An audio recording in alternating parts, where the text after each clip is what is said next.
My friend Kate, the Queen, little Kate Howard, my girlhood friend, who'd been nobody much, she'd become England's Queen. Just over a year on the throne, but from how she sat there under that shimmering canopy, she might have been born to it. Just 19 years old, but doing a perfect job. At last, the king was happy again, and life at the palace was, once again, fun. That's what everyone was saying. It was as if we'd gone back 20 years, people were saying, to the days of the first Catherine, the king's first queen, before all the trouble began, before all the wives. And whoever would have believed that was possible? Kate, looking to have a lifetime of queenship ahead of her, easing the king through his latter years before living on as Dowager Queen, and, God willing, mother of his successor. Kate was the happy ending, of which, even better, we were, so far, only at the beginning. Tiny Kate, in poppy-coloured silk, in the gold glow of the canopy. With her eyes closed and head back, the Norfolk family chin gave her, in spite of her repose, a teasing, testing look. Her silk-clad legs, outstretched, or crossed at the ankle, and the sole of the uppermost shoe was visible. Softest Spanish leather, which was scuffed beyond repair by just one evening of dancing. Her fingers were laced in her lap, the rings numerous, and their jewels so big that her little hands disappeared beneath them.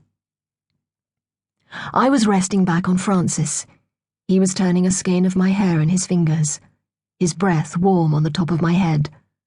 Across the room, Alice and Maggie, my other girlhood friends, were gazing into the smouldering sea coal in the brazier.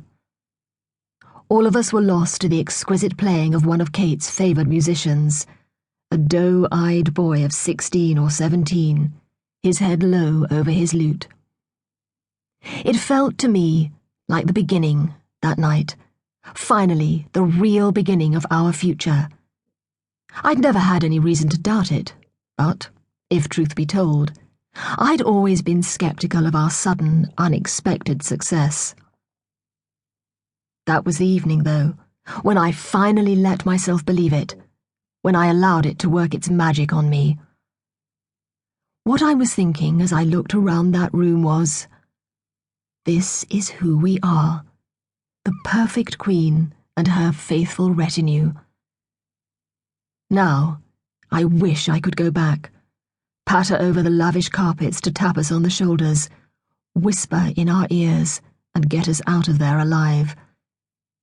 Little did we know it, but that night, we were already ghosts in our own lives.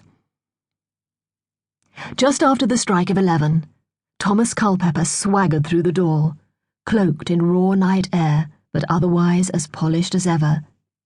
He'd been around earlier, but had gone off to see someone or do something, and here he was again, with a sharp, meagre bow towards Kate. She slid down in her chair to reach him with her toes, to poke his shin, her playful kick and admonishment. Don't, because so perfunctory a bow was a provocation. He sat down at the foot of her chair, a halo of candlelight slipping on his chestnut hair as he looked up to whisper to her, "You been sent for?" The slightest shift of her head, the merest suggestion of a shake, and if the king hadn't sent for her by this time in the evening, he wouldn't do so.